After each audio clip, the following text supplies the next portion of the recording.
That is Kevin. Before we get started, I'd like to thank Catherine and Sarah Paulson for inspiration on this this talk, rather. If you can't tell already, we're identical twins. We finish each other's sentences and say the exact same thing at the exact same time. Our typical occurrences for us as twins are quite different than those which you might experience this phenomenon on a regular basis. Despite how similar we are, we're each managed to develop our own unique identities. It all started in 2017 when our parents were putting us into 6th grade. Many people told them that they should put us in different classes, that we wouldn't grow up competing with each other. That was the idea anyways. The idea was the only way for us to establish our own identities was to be separated. But how parents decide to keep us together is a good thing, giving us the chance to determine our own paths. They have put us in the same classes ever since, 6th grade. And it has let us become like best friends and be together for 24/7. Yeah. This actually ended up being the greatest gift our parents ever gave us. Thanks, Alan and John. Yeah, they're in the audience today, of course, because it's a NED talk. And now if you ask most of our friends how they tell us apart, they probably say by our different personalities. Or the glasses. Or I can be more easygoing at times. Kevin can be more straightforward. So how did we get there? Growing up together, we were always considered a single unit. Most teachers, coaches, or really anyone was too scared to call us by the wrong name.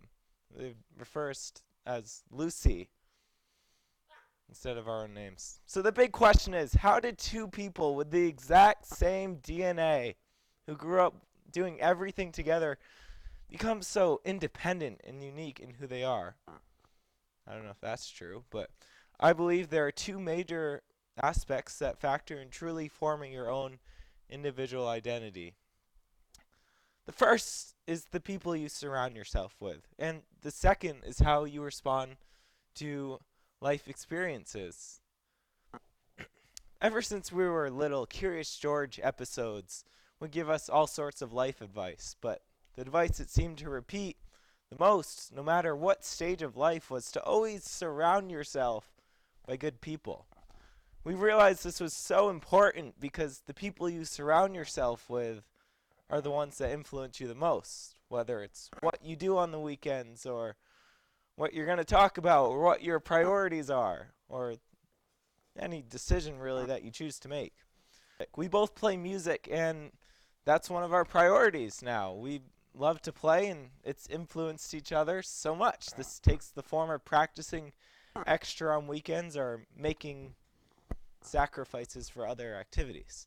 We've instilled in each other a habit of working hard, not only for ourselves but for each other. It is through each other that Kevin and I have found our own identities, and it's through the people you surround yourself with input that influence the person you become.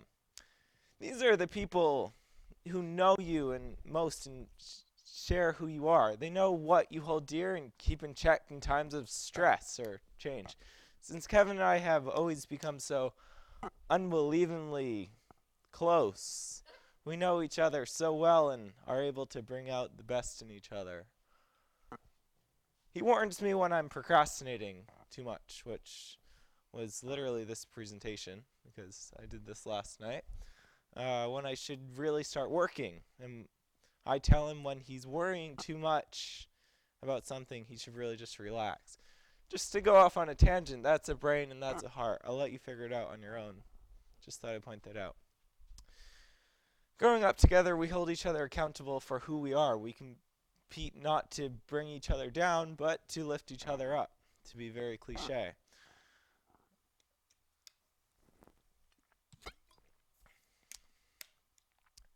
And the teleprompter is doing very interesting things right now.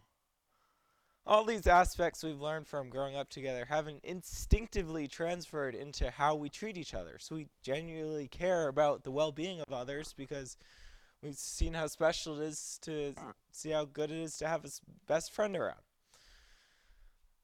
And my next sentence is those ideals are all shaped by the people you surround yourself with. And now it's not only the people in our lives, but it's the experiences that we go through, both positive and negative, that build the core of our character. For instance, today I didn't get to play at church for the Easter service. We probably both learned something new from that experience. I learned that I do really enjoy playing at church, and hopefully Kevin learned the importance of the bass clarinet. Maybe. Yes, it may have been weird at first to see the Subaru drive off without me and my instrument, but I got over that fast. I realized and felt his instrument's influence was important.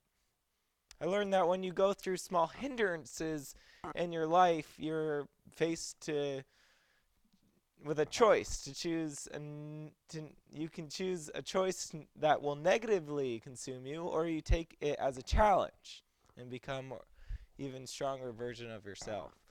No matter the severity of the experience, it is how you handle it that defines who you are. For example, Oprah Winfrey, who grew up in extreme poverty and was physically abused, was able to overcome these struggles. Winfrey says it was the influence of her grandmother, which gave her positive sense of herself that encourages her to speak in public to become one of the most successful media figures in today's world. Everyone goes through struggles in their life, big or small, such as renowned Carnegie Mellon professor Randy Posh, I hope I didn't ruin that too much, said it's not only about the cards that you're dealt, but it's how you play them. Every experience we go through, every person we encounter, influences who we become. Our parents gave us the gift of growing up with someone to go through life with. We found our identities through each other in this tortoise that is through the people that you surround yourself with and all the experiences you go through that influence the person you become. Interesting.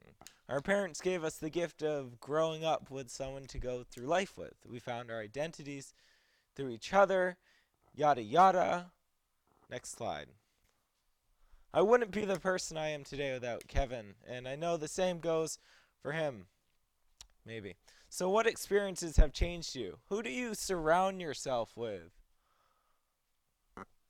We challenge you to focus on and improve the best parts of who you are and the relationships you have so that when you face your own struggles, you'll have those developed parts of who you are that will allow you to overcome these challenges and find who you truly are.